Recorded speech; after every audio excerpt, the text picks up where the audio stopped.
අපූරු ඉඳගෙන ඉන්න හැටි සාලෙ මැද්දේ. ජෝඩුව.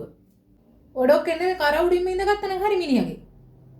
ඔය මදිනේ ඉඳගෙන ඉන්නවා. මේ ගෙදර අර පොඩි එකියක් ඉන්නවා. ඇහුණද පුතේ? නංගි ඉන්නවා ගෙදර.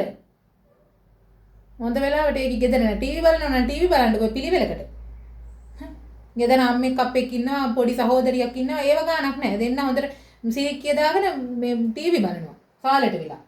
කර උඩින් ඉඳගන්න. මිනිහගේ කරේ ඉන්නේ. අපිට තිබ්බේ නෑනේ අනේ ඔය වගේ විකාරයක් ඔය කාලෙට. පුතේ. දැන් දාවේ. අද පඩි වැටුණානේ. ඒක තමයි. නෑ මට මතක් වුණා අද පුතාගේ පඩි දවස කියලා. ඇයි එයාට දෙන්නේ?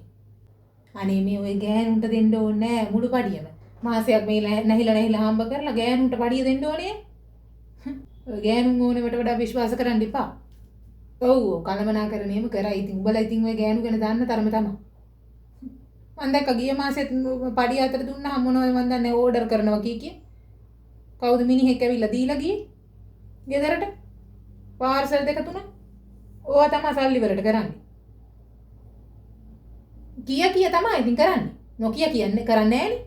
කිය තමයි ඉතින් ওই විකාර ඔක්කොම කර කර සල්ලි නාස්ති කරන්නේ උඹේ. දීපන් තව පඩිය අතට.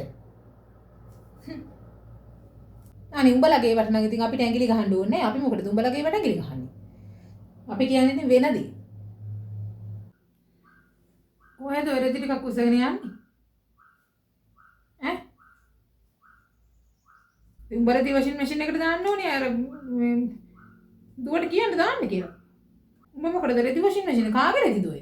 ඉතින් එයාගේ රෙදි මොකටද උඹ දාන්නේ? එයාගේ පාය උඹේ රෙදි දාන්නේ.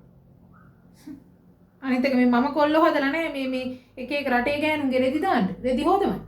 අතේ හේදුවේ නැති උනාට උඹ මොකටද වොෂින් මැෂින් වල රෙදි දාන්න යන්නේ? එයා දැම්ම නම් ඉවරනේ එයාගේ රෙදි. මේ ඇත්තමයි. අල්ලේ නට වෙනවා උඹ ඉතින් ගෑණිගේ. ඔක්කොම වැඩ ටික ගන්නවා. අනේ අපි නම් ඉතින් අපේ මිනිස්සුන්ට කියලා එක වැඩක් ගත්තේ නෑනේ ඇත්තමයි. උඹට තේරෙයි ඕකේ නංගේ පස්සේ. අපිට මොකද ඉතින් අපිට නම් කමන්නේ. අනේ ඉතින් අපි කියලා කරගත්ත මගුලුත් නෙවෙයි. උඹලා ඉතින් රැවටිලා කරගත්ත මගුල් නෙවුවා. නැතුව අපි කොල්ලෝ හදලා නෑ මේ කාටවත් මේ රෙදි මේ හොදව ගන්න. රටේ ගෑනුන්ට. ඇහෙන්න තමයි කියන්නේ. අපි කොල්ලෝ හදලා නෑ කාටවත් මේ රටේ ගෑනුන්ට රෙදි හොදව ගන්න. ඇහෙන්න තමයි මම කියන්නේ ආයේ. කොහේ යන්නද මේ දෙන්න? ජන්ඩියට ඇඳගෙන. මේ shopping කරන්න දැන් යන්න ඕනේ. ඔය ගිය මාසෙත් ගියා නේද? ගිහිල්ලා බඩු ලොට් එකක් ගිහිල්ලා ගෙනාවේ. අතින් කටින් උස්සගෙන. අනේ ඉතින් සල්ලි වලට කරන්න දෙයක් නැති හින්දා හොඳයි ඉතින් උඹලට. තව ඉතින් පඩියම ගෙනල්ලා දීපන් අතට. ආ වෙන්නේ.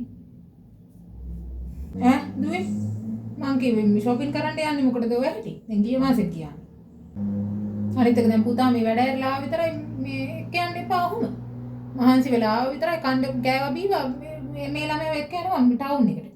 සල්ලි ටික විනාශ කර කර හිටපල්ලා ඉතින්. ආදරේ නෙමෙයි ඔඩ කියන්නේ කෑදරේ.